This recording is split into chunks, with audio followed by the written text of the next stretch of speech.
Okay, page 119 of your textbook. Oh, sorry. Make sure you have the definitions of all of these because we're going to be doing them throughout the chapter, and you're going to need to know what they mean. Example 1, page 119. They've given us this triangle on a graph. The question says to verify that point C, which is at 4 and 0, is the centroid of triangle OPQ. Okay? OPQ is our triangle. And point C at 4 and 0, we're trying to find out if it's a centroid. Now, I got to know what a centroid is. So I'm going to go back to my definitions. If I look, a centroid is the point where all three medians cross each other. So the median of a triangle and the altitude of a triangle are very different. Hence why you guys had to get the two definitions of both. Okay?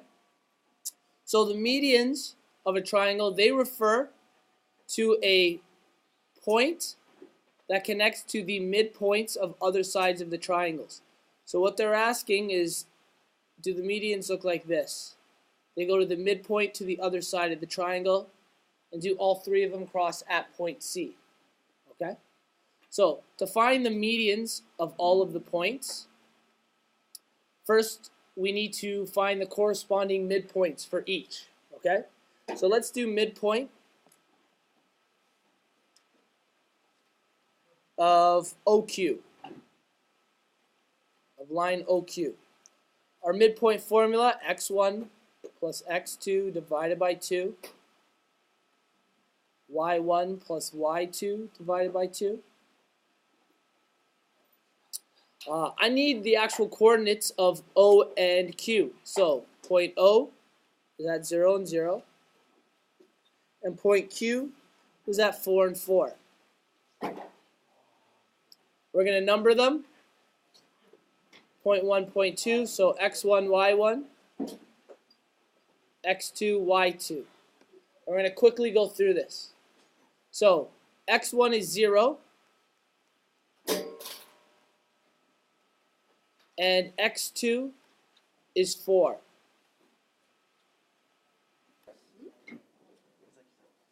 Okay, 0 plus 4 divided by 2. y1 is 0, and y2 is 4, exact same thing. We end up with 4 divided by 2. So our midpoint of OQ is at 2, 2. So at 2 and 2, here's our midpoint. So we're going to call it M1. That was our first midpoint. Okay? Second midpoint, we're going to find it for PQ. Same formula, two different, actually we'll call this P. Two different points. Point P was at 4, nope, 8, negative 4. Okay?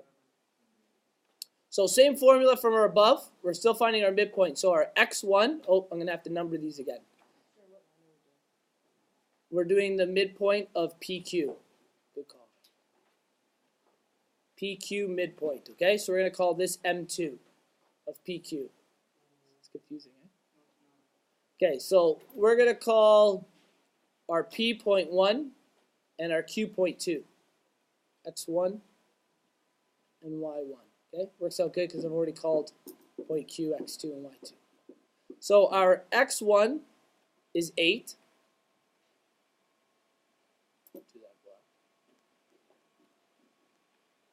And our x2 is 4. So 8 plus 4 divided by 2. Our y1 is negative 4, and our y2 was 4. 8 plus 4 is 12 over 2. Negative 4 plus 4 is 0 divided by 2. So our new midpoint is 6 and 0. Okay? So midpoint 2 is at 6, 0. 6, 0 is our second midpoint. Midpoint 2. And finally, midpoint 3 is between OP. What's that guy's name? Finding that, we'll call it midpoint 3. Exact same formula, but we need our 2 points, O and P. So O is at 0, 0. P is at 8, negative 4. We'll call this point 1, point 2. X1, Y1, X2, Y2. Same formula from above, okay, guys? So I'm not going to rewrite the formula. But we know that it's X1 plus X2. Oh, thank you.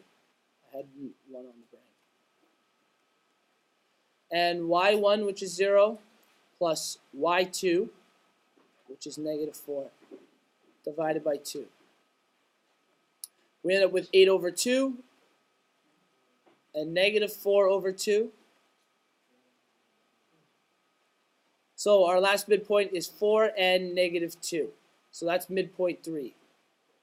Midpoint 3 is at 4, negative 2. Now, in order to verify this,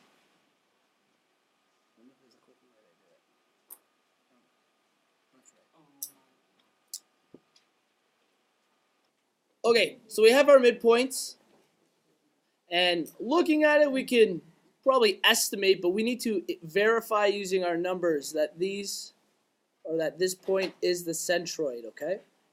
So in order to verify this, I need to prove that these medians that we've just drawn all cross that one point.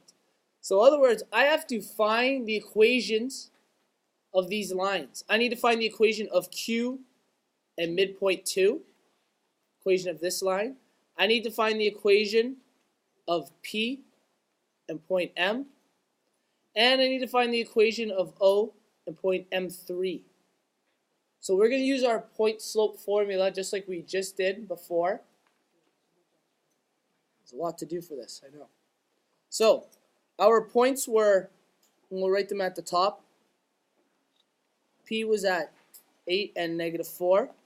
And we know P was connecting to M1. Point M1 was at 2 and 2.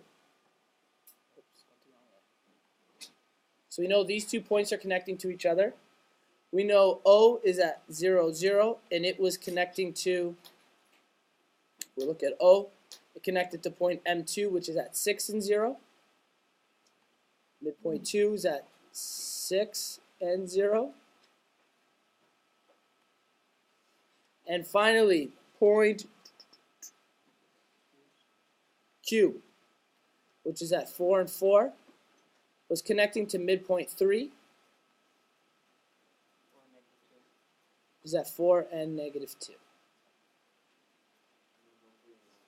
Okay, I'm going to get you guys to try this now. Okay, so we have our points.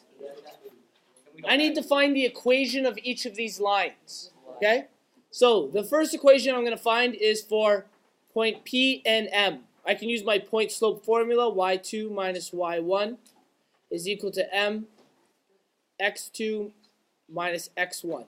Okay? I'm going to call this point 1, so x1, y1, point 2, x2, y2. We'll plug them into the formula. Our y2 is 2, our y1 is negative 4, is equal to m. x2 is 2, x1 is 8.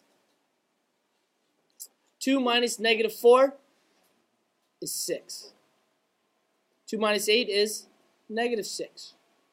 When I bring the 6 over, it becomes m is equal to 6 divided by negative 6, which is also m is negative 1. Okay? So I found the point, I found the slope of this line. Now I need to put into y equals mx plus b, or slope y-intercept. So our slope is negative 1. And I need to have one of these points. I'm going to use 2 and 2, or M1, okay? I'll use M1, just 2 and 2. And I'll plug that in for the x and y value. So y is equal to 2, is equal to negative 1 times 2 plus b. 2 equals negative 2 plus b. 2 plus 2 equals b. Our b is 4. So the slope of our line is y equals negative x plus 4. Okay? Now, in order to find if a point lies on a line, I can plug that point in, and if the equation is true, that means that point lies on the line. So the point we're trying to refer to is C. Point C was at 4 and 0. Okay? That's an x and y value. I'm going to plug this in for the x value and this in for the y value. And if the right side is equal to the left side, then it's true. This point lies on that line. So our y is 0. Our x is 4 plus 4. Does 4 minus 4 equal 0? Negative 4 plus 4 equals 0?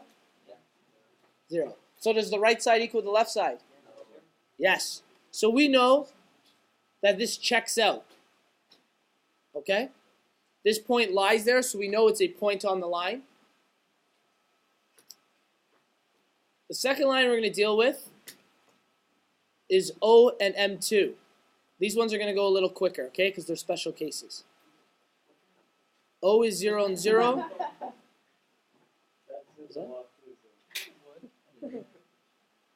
6 and 0. Okay, so same idea. I need to find the slope of this line. I put it into point slope formula. So x1, y1, x2, y2. Okay? x2 minus x1, whoopsie. y2 minus y1 equals x2 minus x1. Okay? y2, 0, y1, 0. x2, 6, y1, 0. Or x1, 0, sorry. I get 0 is equal to m times 6. 0 divided by 6 is m. What's the slope of this line? 0. What kind of line has a 0 as a slope? Horizontal. That means this is a horizontal line. And if you look at it, both of the y points are the exact same. So in other words, we have a line that's flat, going straight across. And one point is at 0 and 0.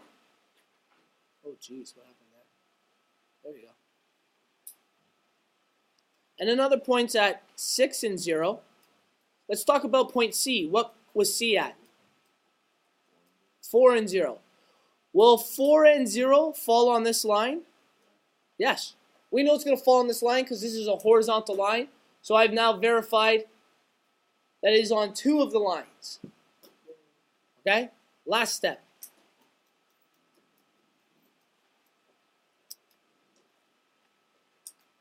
Q at 4 and 4, M at 4 and negative 2. 4, 4. M3 is at 4, negative 2. Same formula before. Y1. Sorry, Y2 minus Y1. M. X2 minus X1. I know this is tedious, guys.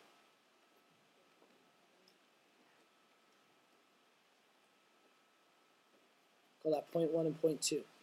We'll quickly plug them in. Y2 is negative 2. Y1 is 4. X2 is 4. X1 is 4. Negative 2 minus 4 is negative 6, is equal to M. 4 minus 4 is 0. If I were to bring 0 over, I get negative 6 divided by 0. That is undefined. I can't divide a number by 0, so we have an undefined slope. What does that mean? What kind of slope is it? This is a vertical line. So let's draw a little quick diagram of what this is going to look like. We have a vertical line. We knew that one of the points is at 4 and 4. If you look at our x values, they're the same. And another point was at 4 and negative 2. What's our C point?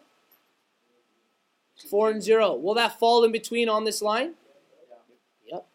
So we now verified that all three of these go through that one point. So that is for sure the centroid of this line.